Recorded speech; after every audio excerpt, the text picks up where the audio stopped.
We have an amazing exclusive guest speaker on with us, so I can't wait to speak with her, and I can't wait to dive into our presentation. We have some really in-depth content. So thank you all for showing up. Give yourselves a pat on the back for being here and dedicating time to improve your marketing. I want to give folks just another minute or two to hop on. So for everyone on this call, I want to make sure that you're able to use the question box feature in GoToWebinar. So that is essentially your chat feature for today, and I'll be able to see anything you put into there. So if you want to tell me hello, say hi to us, let us know where you're calling in from today. I'll call out some of the responses in that question box. One of the great things about these webinars is they always connect folks from different corners of the world, and it's a pretty unique opportunity to do that. So go ahead, say hi in the question box there, tell us where you're calling in from, and I'll call them out. For example, I am based out of Boston, Massachusetts. I love it here, born and raised here. And Jenna, where are you calling in from today? I'm calling in from sunny LA. Lucky. It's pretty overcast here, so I can imagine how nice it is over in LA. We got a Yeah. ton of responses popping up already. We have Alan from Portland, Oregon. Hello, Alan. Lindy from Minnesota. Hi there. We have Lisbeth from Houston, Texas. Ryan from Seattle. Bailey from Cincinnati. Colin from Philly. Santiago from Paris. Welcome. Jake from Phoenix, Arizona. Carol from Montreal. Hello. Lauren from Missouri. Linda from Massachusetts. Hey there, neighbor. We have Marcy from rainy Louisville, Kentucky. I can feel for you on that. It's pretty overcast here. Amy from Detroit, Arnold from Miami. So I wish I could call out all of you here. We have John from Alaska. He says it's 9 a.m. his time, pretty early over there. Lindsay from Michigan, Christina from Denver. Yeah, so many responses coming in, and I wish I could call you all out. Thank you for participating in that. But if you notice, there were very few locations that I said twice. So pretty amazing that we're all from different parts and corners of the world, but we're all here for one common goal, which is to improve our digital marketing. So with that, I'm going to kick off the presentation with a couple quick housekeeping notes. For everyone on this call, I want you to know that this will be recorded. So don't worry about taking notes or anything like that. You'll get the materials in your inbox later today. Also, please know that we record all of our webinars, and you can find all of our webinar recordings on the Local IQ and WordStream YouTube channels. So just navigate over to YouTube, search Local IQ or WordStream, click on our channel, and you'll be able to easily watch back any of our webinars there. So please note that it will be recorded. Also, the reason why I had you all type in where you're calling in from that question box is I want you to feel like you can add your questions in and throughout the presentation. Be sure to save some of your questions for the Q&A session at the end. Again, we have a guest expert on, and it's a really unique experience to be able to get your questions answered in what feels like a one-on-one setting. So if you've joined any of our past webinars, we've had some really in-depth Q&A sessions, so looking forward to that. Also, for everyone on this call, I just want to get us on the same page as to who Local IQ is. Now, some of you might already be familiar with us, some of you might already be working with us, and that's great, and some of you might be totally new, and that's great too. And others on this call might also be familiar or working with our sister brands, WordStream and Reach Local. So to round out who Local IQ is, essentially, we are a fully integrated growth marketing platform that marries innovative technology and unparalleled expertise to give your business the tools it needs to prosper and thrive in digital marketing.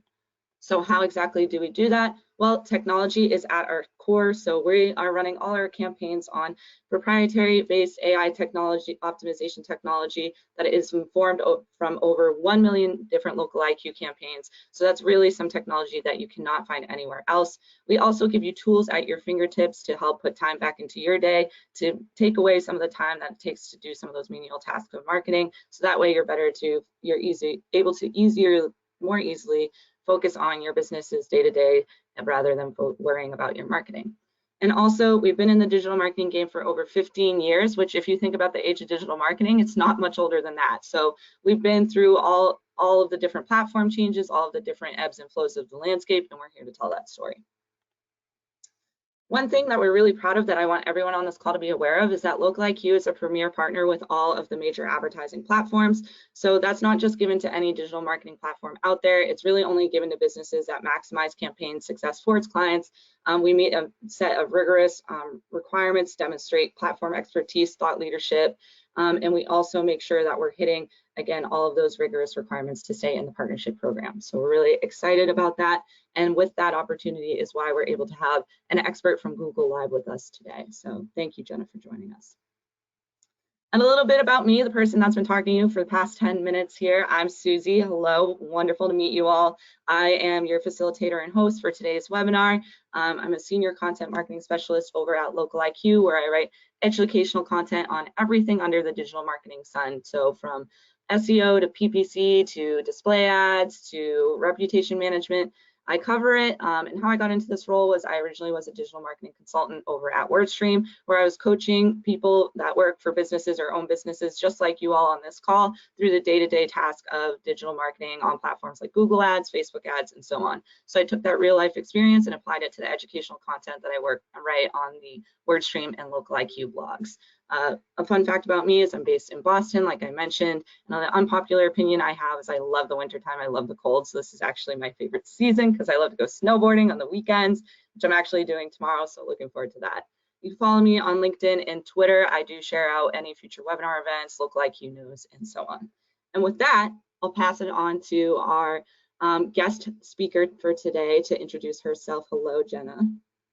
Hi, thank you everyone for joining. Really excited to be here with Local IQ. I've been with Google for about 5 years now, working with agencies and in digital marketing. So I'm really excited to share kind of our 2024 ads narrative and AI and how we're thinking about things. Previous to Google, I was actually in finance on Wall Street, so a different life. And I'm excited to kind of bring all that experience here into digital marketing and working with my agencies. So I'm really excited to share the content today. Awesome. Thank you so much for being here, Jenna. We're honored to have you on.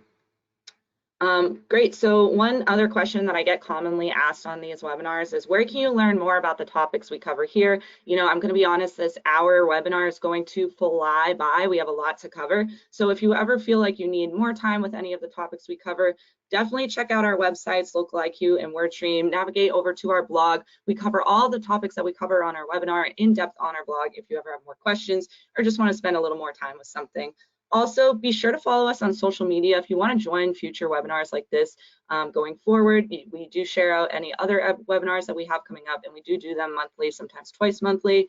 We also share out any important updates that advertisers should be aware of, any interesting articles, and so on. So you can find Local IQ on LinkedIn, Instagram, Facebook, Twitter, or X as we call it, and YouTube. And then WordStream on LinkedIn, Twitter, X, Facebook, and YouTube as well. And a reminder, again, that you can navigate to our YouTube channels to find all of the webinar recordings, including this one. All right, so if you've attended any of our past webinars, you know I love to keep our audience on their toes. So I want to warm you all up with a little intro pop quiz question. Let me know, type into that question box, which again is essentially your chat feature for today. So there is no chat. Saw a couple questions coming in about that. But type into that question box and let me know, what changes to search and social are you most concerned about? Maybe you're anticipating, and maybe you're already seeing it in your accounts or on platforms like Facebook, like Google.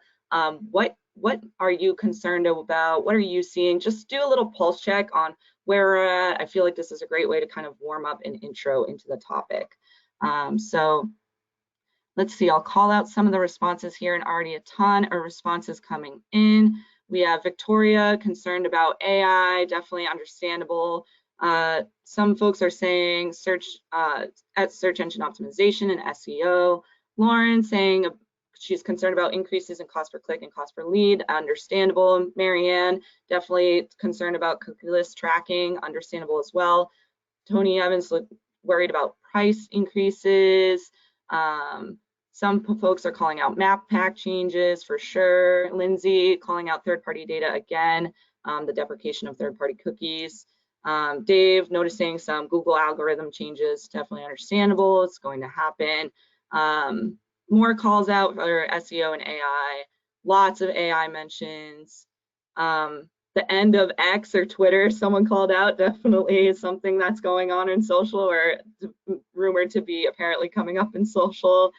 Yeah, so tons of other answers that coming in. Kevin said targeting, definitely a challenge as we move into a first party data world.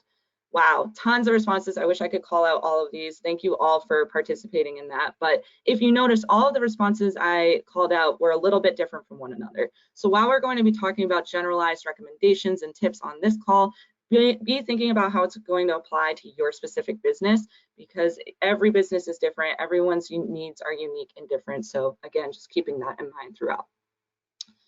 So what are the big changes moving forward into search and social this year? So with that, I'll pass it off to Jenna here, and we will dive into your content. Jenna, what do you think we should expect in search and social coming into this year?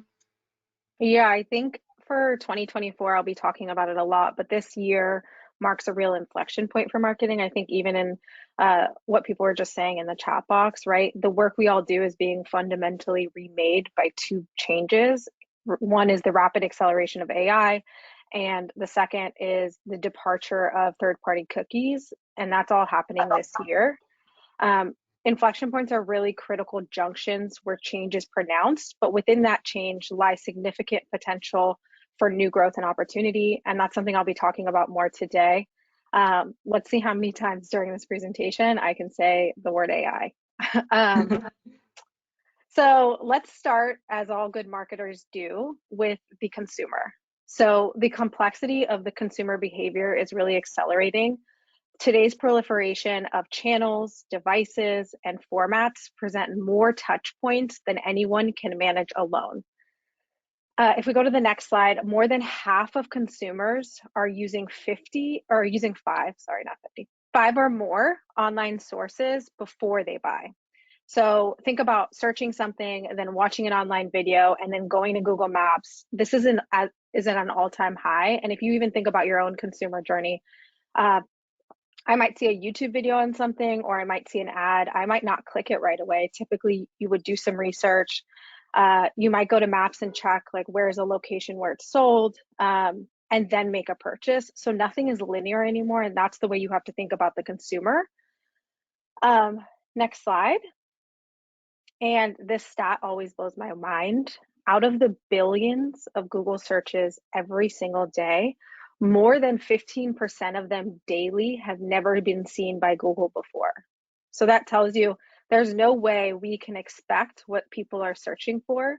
And that's why when we think about AI or automation, it's so important, because we can't guess. I think we're moving away from a world where you just bid towards a few keywords and you know what your audience is searching for, into a world where it's getting more complex and we don't know what everyone is looking for.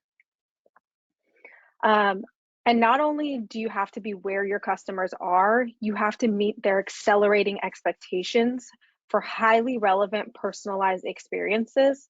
66% of consumers in surveyed countries considered it important to have a personalized experience with an ad and a brand.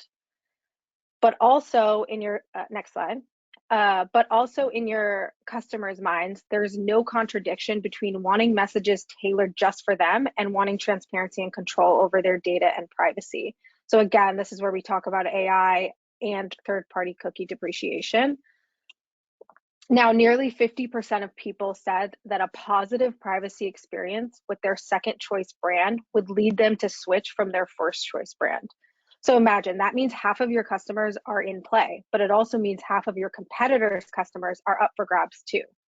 So to keep and win those customers, marketers need to forge new relationships with them, relationships that are earned and not bought, and which are built on trust and a really true value exchange. And decision makers have taken note, and now we're taking action, right? So regulators all over the world are drafting laws with major changes to how businesses can capture and use data for marketing. And finally, third-party cookies are going away. So they have been deteriorating as browsers have been phasing them out, and users choose not to allow them. How many of us get that little pop-up message when we download an app or go on a website that says, do you want them to track? And most of us will say no. And Google's Chrome browser has already started phasing these out. So let me say this again. This year, third-party cookies that marketers have relied on for decades to reach consumers and measure results are going away. So this requires investing in your first-party data and building new relationships with customers. It also means if you don't make the appropriate changes, your digital marketing and measurement will rapidly lose effectiveness and functionality, which is why it's so important to work with agencies like Local IQ to help with how you're going to manage third-party depreciation. Now, while our core role as business owners and marketers is the same, to drive profitable growth and build our brands, the way we do it is what's changing, and we need to be a part of that change. It will take a lot of work, but we will be with you every step of the way, and the payoff will be worth it. So because the long-held aspiration of every marketer is now within reach, right, you can keep up with the speed of consumers, you can create instantaneous, relevant creative at scale while respecting user privacy.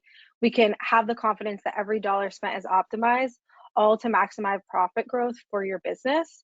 So the goal today is for you to leave this conversation with clarity on what this inflection point is, confidence in our AI-powered solutions, and choices on next steps to basically capture this opportunity we're talking about. So leading marketers and businesses are seizing this moment, and at the same time, business expectations of marketing is increasing. So even as you're forging this new value exchange with your customers, marketers and businesses have to deliver business growth like never before. We're seeing that CEOs and CFOs are under increased pressure to generate growth for their business. And in 2023, we saw that it was the #1 priority for them. So all costs within organizations are really under siege. There's tighter budgets, meaning leaders have to ruthlessly prioritize where to allocate their resources. And I know you all are thinking about the same thing.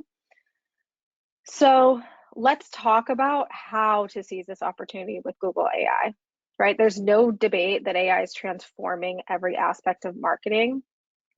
Generative AI is what's really dominated the headlines for the last year, and really expanded our understanding of what AI can do. But there are other branches of AI. So there's analytical and predictive AI, and those are less prominent, but no less important for marketers. So it's a combination of both that is unlocking huge opportunities across facets of marketing. But we're not here to talk about any AI. We're here to talk about Google's AI today. So at Google, we're focused on making AI helpful for everyone. We've always built our products for real people to solve real problems, and we have to do it well, and we have to do it responsibly, given the amount of people that rely on Google. Next slide. Yeah, and these are a look at our we have 15 products, and I don't know if everyone is always aware of this, but we serve more than 500 million people, and there are 6 of them that serve more than 2 billion people.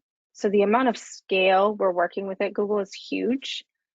And we recently launched Gemini, which is our largest and most capable model to date. So while most models only process a single type of information like text, Gemini was built as a multi-model and can seamlessly understand and combine language, images, audio, video, code. We are bringing Gemini to billions of people, starting with, you might have heard of Bard, Pixel, Cloud, and our Android. And we are excited to bring it now to search and ads in a few months, which will help you build better campaigns and even better performing ads. And we're moving very quickly. So Gemini is already powering the conversational experience in Google Ads, the first of many integrations to come. I'm sure you guys have seen this if you've Googled something and it shows you like an AI response and it's conversational. So you can ask it a little bit more questions and it'll give you more answers. And this AI powered chat was basically help designed to build a better search and to help you build better search campaigns by combining your expertise with our AI. This way you can build better search campaigns that drive more performance, but with actually less effort. And for all the capabilities of Google AI at your fingertips, AI is not a marketer. You are the marketer, you are the business owner. AI is the enabler. And that's why, for all it can do, AI cannot do marketing. Because at its core, marketing has always been about understanding and connecting with people. And you're in the driver's seat to create real value and drive growth for your business. Now, let's talk about how to put Google AI to work for you. And this is across measurement, media, and creative.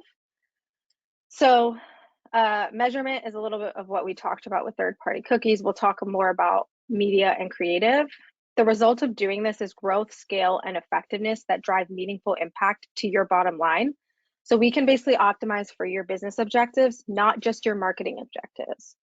And it measures and improves success with next generation technologies that are more effective, actionable, and privacy first. It reaches the right customers at the right time with unprecedented effectiveness, reach, and scale. And you can build relevant creative at scale and speed. And I'll talk about how you can do that. So to start, first up is measurement and data. And what has made digital marketing so powerful is its measurement and accountability back to the organization. It gives you all as marketers and CFOs confidence, the confidence to know what's working and to do more of it. So confidence in the efficiency and effectiveness of how you're spending your money. And now measurement is more important than ever because without solid measurement in place, you don't know how to evaluate the effectiveness of your AI experiments to know how to optimize further. And AI is only as good as the data you put into it. We have a saying here, trash in, trash out. So you got to make sure that the data you're feeding it is high quality data. So in a world where consumers move from device to device, so let's say I search something on my computer, then I pick up my phone, I look it up some more, then at night I'm watching TV, I pull up my iPad, I'm looking at stuff. Consumers are moving device to device. They're way less brand loyal and are harder to reach. Your connection with your customers is your competitive advantage. With durable measurement and audience solutions, you can build these relationships with high quality, consented, first-party data without relying on this third-party data. So relationships built on a new value exchange where we actually earn people's trust. And in return for their information, they'll get more relevant personal experiences. So 72% of marketers and decision makers agree that it's possible to both enhance privacy protections and improve performance of their digital advertising and measurement at the same time. And by investing now, you can build a solid foundation of data and measurement solutions for this privacy first future. And the payoff will be better customer experiences and bigger bottom lines. So with third-party cookies going away this year, there are some things you need to do to build durable measurement solutions to keep the functionality and effectiveness you rely on. If you don't, it will be harder to measure how people are interacting with your ads. It will be harder to tell who took action on your ads, and it will be harder to reach your customers like you want to with your marketing. So here are steps that you need to take to preserve measurement. One, the first thing you need to do is ensure you establish robust site-wide tagging via the Google tag, which is the most essential component of Google measurement stack. Next up, enhanced conversions. You need to upgrade Google tag with enhanced conversions, which is basically a feature that improves accuracy and durability of conversion data via the tag. It models conversions that you might have lost. And then next, you need to make sure you migrate to Google Analytics 4 before July 2024. It's a powerful analytics tool. I'm sure you've heard of Google Analytics, but it's built for the future that enables businesses to understand the complex multi-platform journeys of their customers while prioritizing user privacy. And at the end of these sections, I include questions to ask yourself. So here, how are we collecting and managing first-party data? And what changes have you made to your marketing tech to prepare for the depreciation of third-party cookies? And this is something that Local IQ will be able to help you with. Yeah, Jenna, so just to add some additional macro level trends associated with third-party cookie deprecation and data privacy, well, with 2024 bringing along the long-awaited end of third-party cookies, consumer data and privacy will be top of mind as well, which means even more emphasis on first-party data collection and the continued growth of retail media platforms. For example, blockchain technology for additional transparency and security would be particularly prominent in programmatic advertising and to combat ad fraud. And another example, the data detox movement, which asks brands to prioritize trust through ethical data collection, clear consent mechanisms, and user-centric personalization. So you can overcome this by keeping tabs, finding ways to keep tabs of your prospects and customers online.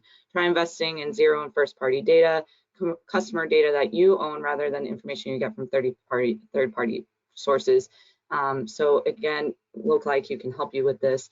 Here's an example of how some of that audience tracking and data can be stored in a marketing platform like our marketing dashboard here. Yeah, and I think to just thanks, Susie. To take a quick pause too, if I were to go one-on-one, like what is first-party data and what are we talking about? Because I think some people probably are thinking that. First-party data is basically data you own. So when you think about first-party data, think about when a client, if you, let's just assume you're a retail website and someone adds something to cart and they enter their email, they enter their phone number, they're providing you their data by choice, and you then have a way that you're storing that data. So it's your past customers, past purchasers.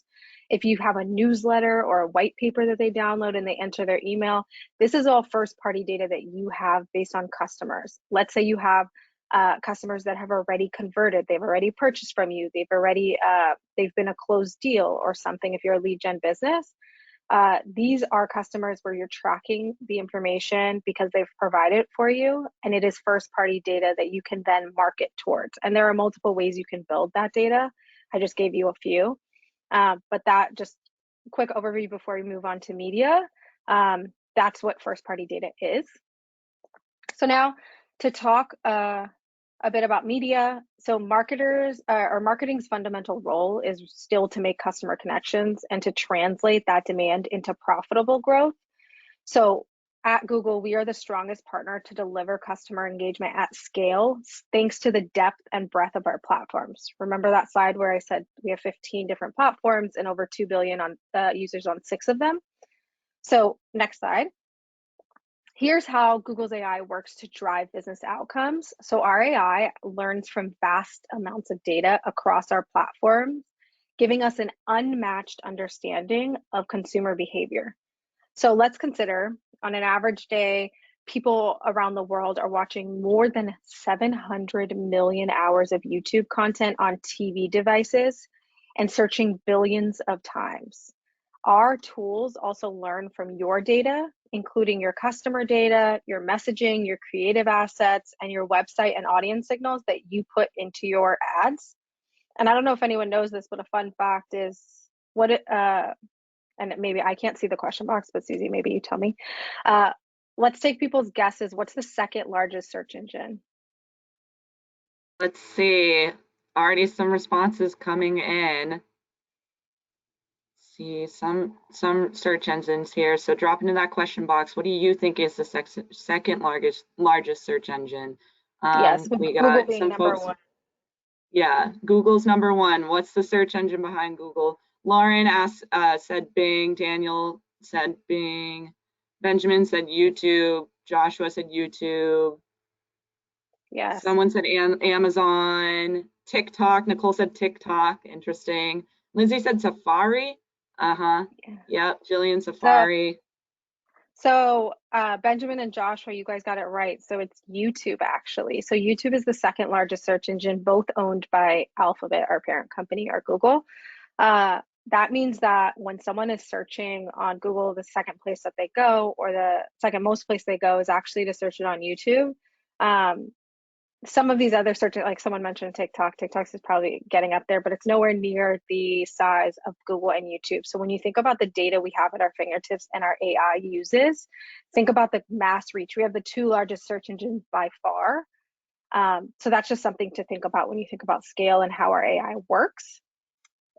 And then if we go to the next slide, Google AI optimizes towards goals, and they're your goals. So your goals are your controls is our motto. And this is how you tell AI what to do. So remember I said trash in, trash out, gold in, gold out. Your goals are your controls. So whatever goal you provide the system, it will then go ahead and optimize for it. And if we go to the next slide, where previously you might have said something like, show my products to 18 to 25-year-old women with an interest in pickleball shoes. If you are optimizing for profitable growth, if you click one more time, now you can see and you can say, sell my product profitability, ooh, this is a hard word, profitability to whoever's interested in it. So Google AI tests audiences, creative formats, channels, and placements to discover the best return on investment, even discovering new customers. And this is really transformational in how we're approaching search and how we think about search and our customers. So because now, next slide, relevance can only be achieved with personalization at an unimaginable scale. We can see up to 50 million permutations of our responsive search ads per day for some of our customers running search text ads. So for those of you that don't know, our search text ads are now, there's a format called responsive search ads. And they basically change, you set assets, like you'll set a subset of amount of words, and what you want your ads to say, and it'll create a combination based on what someone is searching so that it shows the most relevant ad, because obviously the person that is going to click the ad is if it's most relevant to them. So yes, this is a crazy stat for responsive search ads. And then here's how it works with one of our hero products. So this is Performance Max. It's become one of our most successful products released in the last few years. And say you're looking for profitable conversions, your team provides your audience signals, creative assets, and optional first-party data feeds.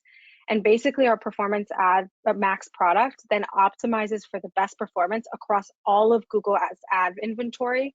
This includes YouTube, it includes search, it includes Gmail, it includes basically everything around this circle. So maps, and we believe Performance Max is the best possible commercial use of AI for your business. The proof is in the numbers, where we're seeing advertisers using Performance Max get an average of 18% more conversions. So that's more leads, more purchases at a similar cost per action. And that is up from 13% just 1 year ago. So this has been a huge product that has driven a lot of success for advertisers. And then Performance Max is just one example of our Google AI powered advertising tools. If you want to capture more demand, broad match keywords. Before we used to do, phrase match, exact match, but broad match on Google search will find new demand within your profitability constraints. So we've seen so much improvement. I think some people have been burned in previous years by broad match, but there's been so much improvement in the product. And this is now best in class and uses a lot of our AI. And then if you want to drive more demand, advertisers who run both image and video assets with our brand new product, Demand Gen, see 6% more conversions per dollar than those running image only ads in discovery campaigns. So Demand Gen is a new product that now merges what was discovery campaigns, if you guys remember, is now within our Demand Gen product. And it also includes video reach and video campaigns. So Demand Gen is great for image and video ads.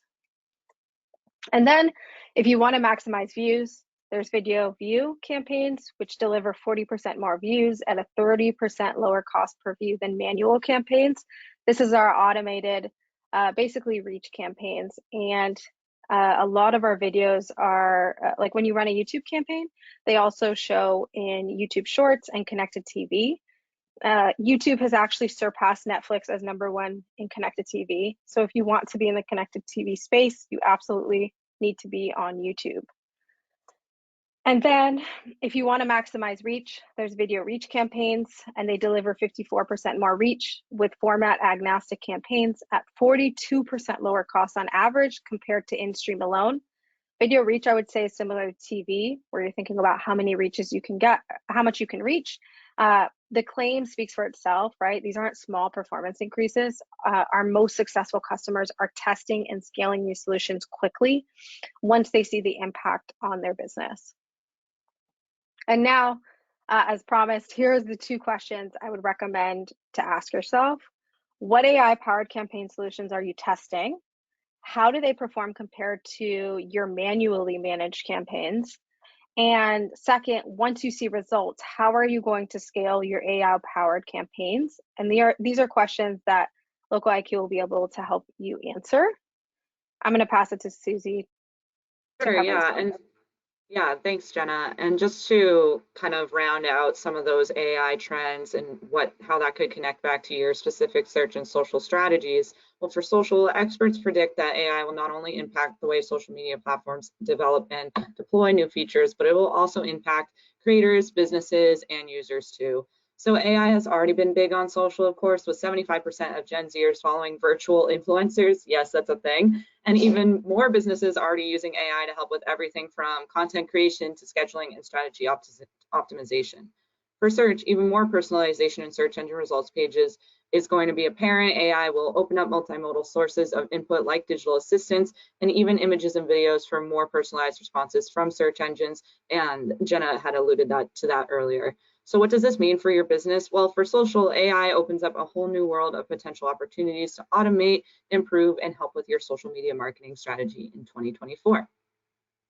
Back to you, Jenna. Thanks, Susie. Okay, so the last portion is creative. Creatives at the heart of marketing, and we know this, right? We are seeing countless examples of how generative AI is helping marketers develop breakthrough creative in ways never seen before at a speed unimaginable compared to just a few years ago. But today we're focused on your digital creative assets. Next slide. And you know how important they are, right? 80% of marketers deem creative quality key to marketing effectiveness. We know this even if you think about yourself again. If you see an ad and it looks a little janky, you're probably not going to click it. If you see an ad that looks professional, it looks like something you're interested in, you're likely going to explore and be interested in it as well. So creative is extremely important, especially when we think about display, YouTube, video. Next slide. But you also know how impossible it feels to generate at the volume, velocity, and variation required to meet consumers' expectations of relevance and to do it at scale. So it's a tremendous drain on creative resources, taking time away from higher value work, like focusing on breakthrough creative or better understanding your customers' needs. And that's all changing with Google AI.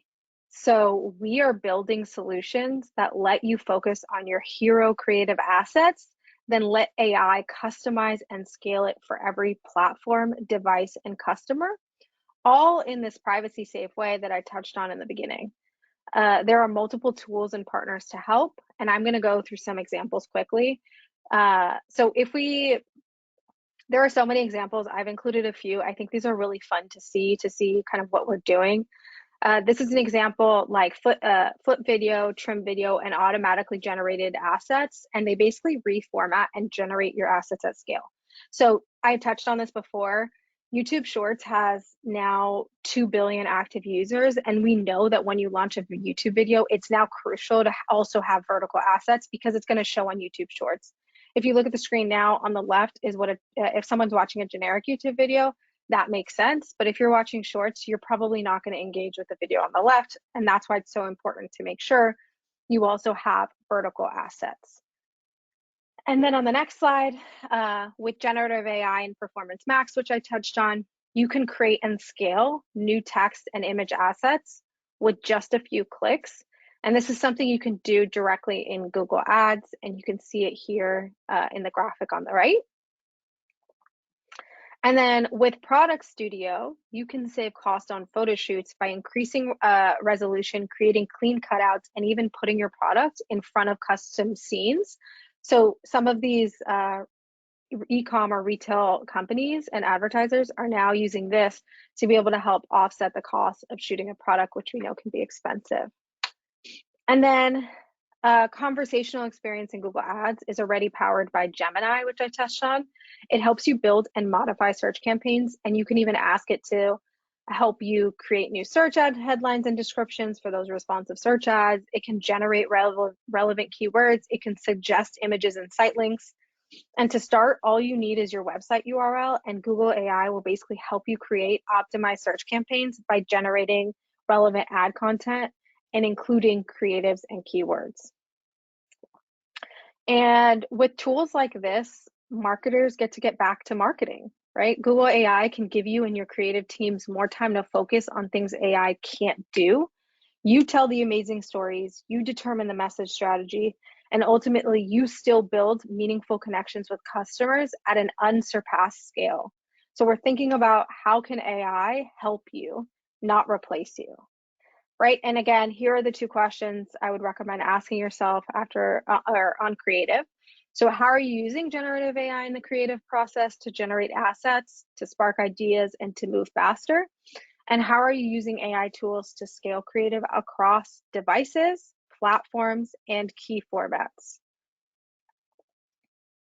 Okay, so let's recap. We have a rule at Google that we try not to present more than 30 minutes, and I recognize I'm over that 30 minutes. So for a quick recap, we made a handy checklist that we call the AI Essentials.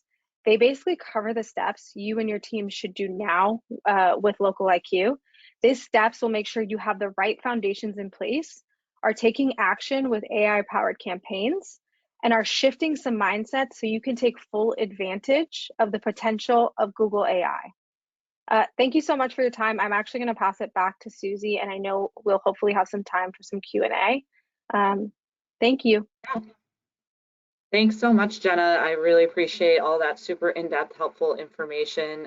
Lots of questions coming in, and this was really, really great. So to round out some of your points, I couldn't agree more that producing custom creative for ads, social media posts, and more is crucial. So other options you could use to utilize are resources like Canva, Jasper, Starry AI, or a partner like Local IQ, where you can produce ad creative for any of your campaigns with ease with the help of Local IQ and our services.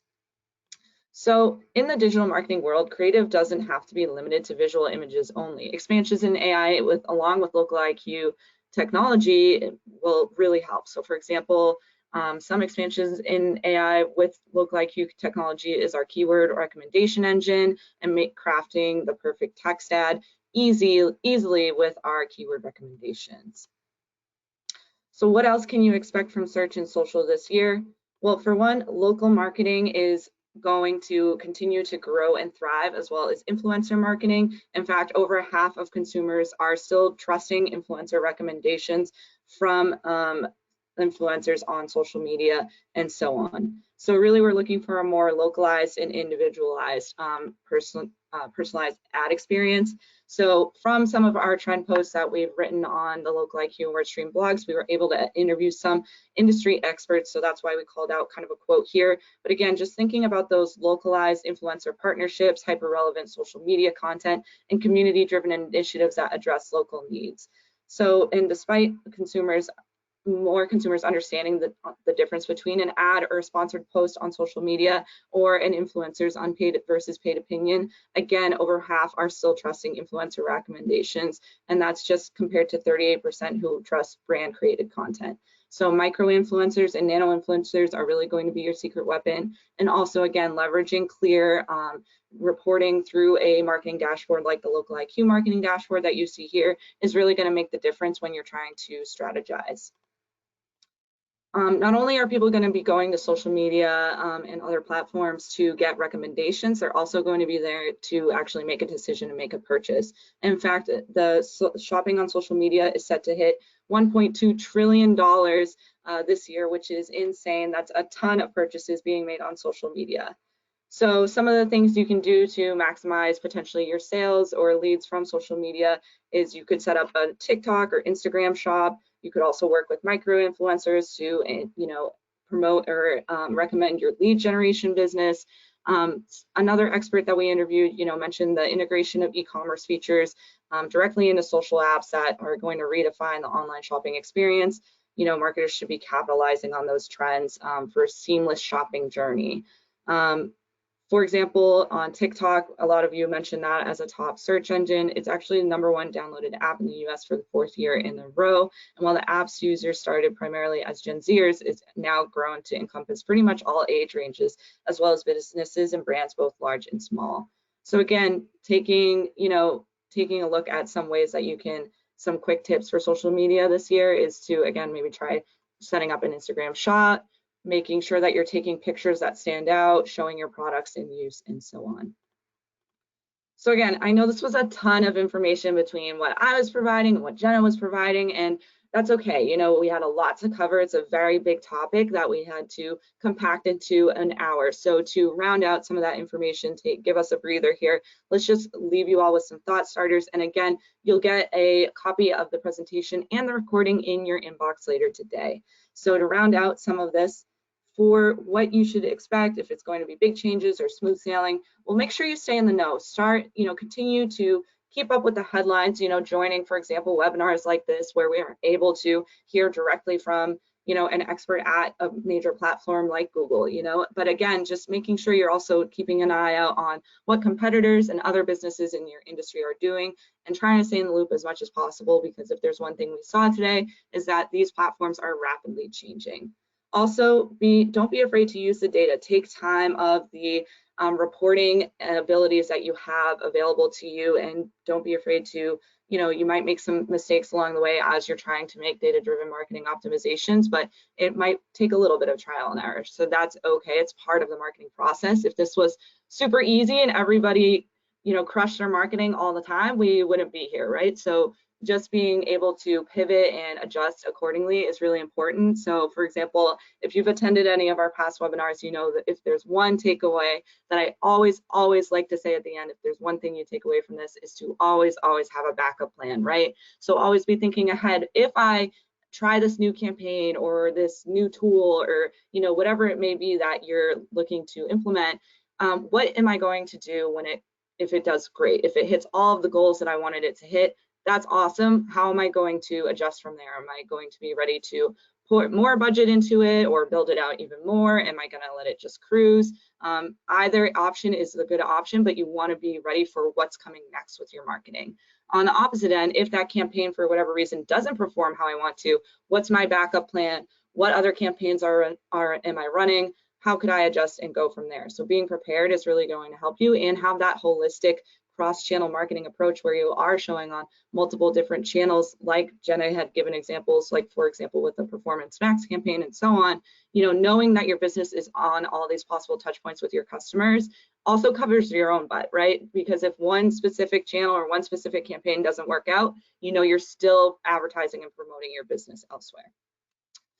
So again, I know that was a ton, and I saw a lot of questions coming in about, specific industries and specific situations. So I'm going to go ahead and launch a poll that just took over your screen. So you're just going to have that poll up. And essentially, if you have more questions and you want to get those answered by an expert at a time of your choosing after this, I highly recommend it. So if you want a free digital marketing assessment to know how you can set for sale with your search and social and get a little bit more information for your specific and unique situation, go ahead and hit yes in that poll. Once you hit answer that poll, go ahead and sit back and relax.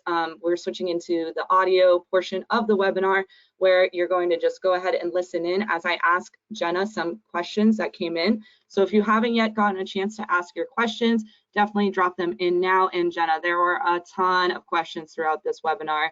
So I'm excited to dive in with the last few minutes we have here. The first question that I wanted to ask, and I thought was interesting, and I feel like you would have, a good answer for this, is someone was asking about YouTube audiences, because you had talked about, the importance of being on YouTube and like taking advantage of new features like YouTube Shorts, which is awesome, and so on. But basically they were asking, what are the types of demographics that are on YouTube? Is there a certain type of audience on there, or is there a little bit of something for every business on there? I mean, I would assume that there are ways that any business, no matter their target market or audience, could find the right people on YouTube, but I just wanted your thoughts on the different types of audiences that use YouTube. Are there any surprises there, anything like that? Yeah, this is a great question. So I think sometimes there's perception that the younger people are using YouTube only, or I think you talked about TikTok too, only being Gen Z, for example. I think things have absolutely changed. We recently just worked on something with a local IQ client for a senior home, and there are a ton of stats showing that even over 65-year-olds are, there's a huge market of over 65 on YouTube. And then we have YouTube Kids, which encompasses younger. And then we have, like there's someone for everyone on YouTube.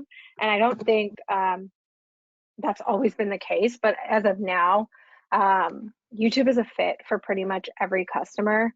It just, you have to have an understanding of who your audience is, who you want to be targeting. And they are on YouTube. It's just figuring that out with local IQ or an agency. Great answer there, and I definitely agree. I always think with a lot, I feel like basically every platform kind of has this notoriety of like one certain type of audience on there. But when you really take a step back and think about the types of people that are using these platforms, it's not just one set demographic. There's a lot in there. Great questions coming in as well. So Karen asked a good question and kind of a related question to this. I think folks want to know, should between the different optimizations that Google is providing to advertisers and marketers and all the new great features on like the search engine results page, for example, should businesses be leaning more towards search engine optimization or more towards like Google ads and pay-per-click campaigns? Do you think that most businesses tend to have a balance of both? I feel like there's really no right or wrong answer to the balance there, but I just wanted to see if you had any thoughts or recommendations on SEO versus PPC. Yeah, SEO is actually outside of my world, so I only work with paid ads, so I can't comment. Local IQ will be able to provide more insight, and Susie, I'm sure you have more insight that you can provide from an SEO standpoint, because I just work on the PPC front. I think something I didn't touch on but wanted to, and it kind of is in relation to this, is I think a lot of times we listen to the webinar we just did, and you're like, what the heck do I do next? Like, what do I do with this information and what makes sense if I want to get started on Google Ads, or if I'm just starting, how to think about it. And I think from a PPC standpoint, we think about capturing demand and creating demand as two separate buckets. And when we think about just if it was a bell curve, if we think about where you're starting, you want to start with just search, is just capturing demand that exists, right? So like people that are already looking for, there's branded search. So if people are already searching your brand, from a PPC standpoint, you want to make sure you show up. And then if people are searching keywords that are relevant to your brand, like let's say you sell running shoes, you want to make sure you're showing up for that exact category. So that is just capturing demand that already exists. And then if, let's say, you want to go up a little bit, performance max would be the next step. So you're capturing, let's say you've maxed out your search, you now move on to performance max, which also encompasses search, but gets you got in. And then from there, you work your way kind of up the funnel. So now you start thinking about video as standalone, you start thinking about demand gen, you start thinking about these other products, because you want to create demand, right? Like if we were just all capturing the demand that existed, there's a ceiling, but there's demand that you need to be able to create. So that's how I would think about your strategy as you think about PPC. And then Susie, if Totally. you want to talk more about, yeah, SEO. Yeah, I agree with that sentiment just across the board, across SEO and PPC. Like you want to be maximizing how you're, showing and being able to put your business out there to, again, create that demand. At the end of the day, there are ways that, of course, organic SEO is free, essentially. I mean, there are some costs associated with, but there's a way to keep those costs minimal so that you are able to put more budget towards PPC. So is there a specific trend of companies, tending to add more budget to PPC versus organic? I think that naturally does happen, but I think making sure that you're having, again, that holistic, even cross-channel marketing strategy is most important. So making sure that you are committing yourself to both SEO and PPC efforts is the most important part. Jenna, I did want to call out that somebody did play your game. Alan had typed in and he said that you only said AI 35 times when he counted. So You know, that's not too bad. So let's see, maybe the next webinar you join if we can beat that record. That's hilarious. 35 is not bad, actually. I'm impressed. Yeah, 35. I was honestly expecting more. Yeah, that's Great awesome. questions. Yeah, great questions coming in. I know we're getting close to time, so thank you all for participating. As you could tell, Jenna and I could talk about this all day, so I wish I could answer all of your questions. But again, if you didn't get your questions answered, this is your chance to go ahead and make sure that you're opted into that poll to get your questions answered at another time. But again, thank you all so much for joining. Jenna, thank you for coming on and speaking with us. Your information was so helpful and we all appreciate it. So thanks for hopping on. We do these webinars monthly, like I said, sometimes even twice a month. So be sure to keep your eyes out for future webinars. We have one coming up in March. But again, thank you all for joining and I hope you have a wonderful day. And thank you, Jenna. Yes, thank you, everyone. Have a great day.